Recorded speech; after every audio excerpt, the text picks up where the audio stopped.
Hey everybody, welcome to Obscurities and Miniatures. And yeah, I know it's not the most obscure, but I have been on a Necromunda kick. And these guys in particular have been quite hard to get a hold of. And that is the Jotun H-grade Servitor Ogryn. Now, unfortunately, I couldn't get the bigger box. That's the one that's really a good deal. We have 6 of them for about the price of 2 boxes. But since the money wasn't coming out of my pocket, I really couldn't object.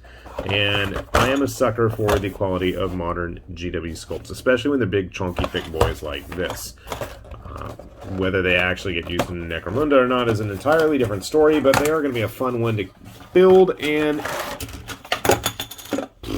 have those extra parts laying around and put to use in the future.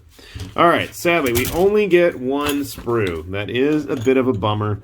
Obviously, we want more, because more is always better.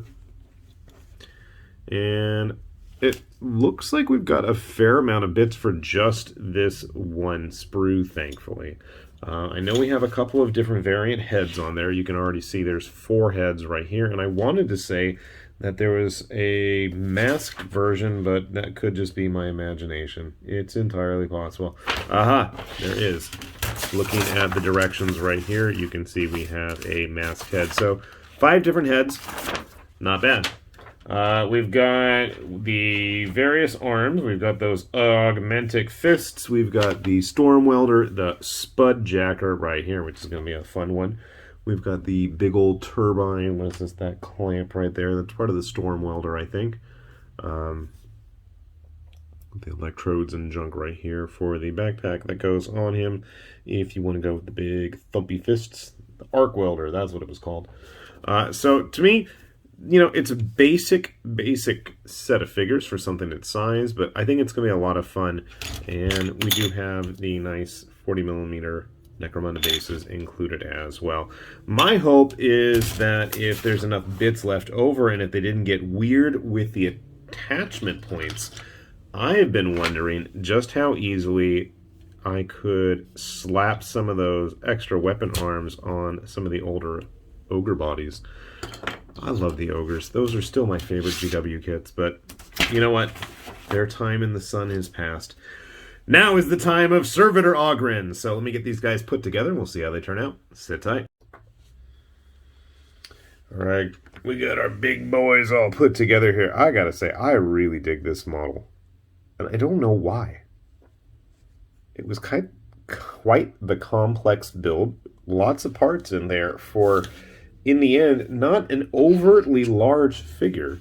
I mean, yeah, it's big, but it's not like some of the giant, you know, ogres I've got from other companies laying around. It's big enough, mind you. But the cool thing that I've always mentioned, and I will continue to mention, about the Necromunda releases is the fact that none of these models have, get out of your Space Marine, any real discernible Imperial 40K paraphernalia on them. Sure, there may be the occasional skulls everywhere or things related on the bases, but look at the model. There's no insignias, there's no gang logos, and I mean, obviously there shouldn't be because they're supposed to be hireable by everybody as far as I remember, but I do appreciate the fact that they're very bare in that regard, which makes them great for all sorts of other games then. I mean, why wouldn't you want to use them? They've got a lot of character. Yeah, I mean, he's got a very specific looking weapon, but, you know, you can use it for whatever. Along with his spud whacker, whatever it's called. I don't own any Ogryn, surprisingly. I mean, maybe I did at one point in time. I've never been a big Guard fan, but I do love the Necromunda range, so to me, these guys were inevitable purchases. I just wish I would have been able to find the 6-pack. I saw it once, and I looked at it, and I thought at the time, yeah, and then, of course, be that as it may, it always seems to work out that way, that when you don't buy it on that initial moment, it will never come back again. It's just like Murphy's Law, I guess, when it comes to shopping. I've got far too many childhood memories of things that, oh, it'll be here next time, and yeah, it never was, but oh well. Actually, though, having built them, I don't see much in the way of part variation that you really are going to be able to get away with. I think they're going to be quite samey if you do still see any of the 6-man boxes. I mean, sure, there's going to be the savings, and especially, I guess, if you've already got lots of guard bits laying around, that's not a bad deal then. I'm sure you can get a lot of use out of them.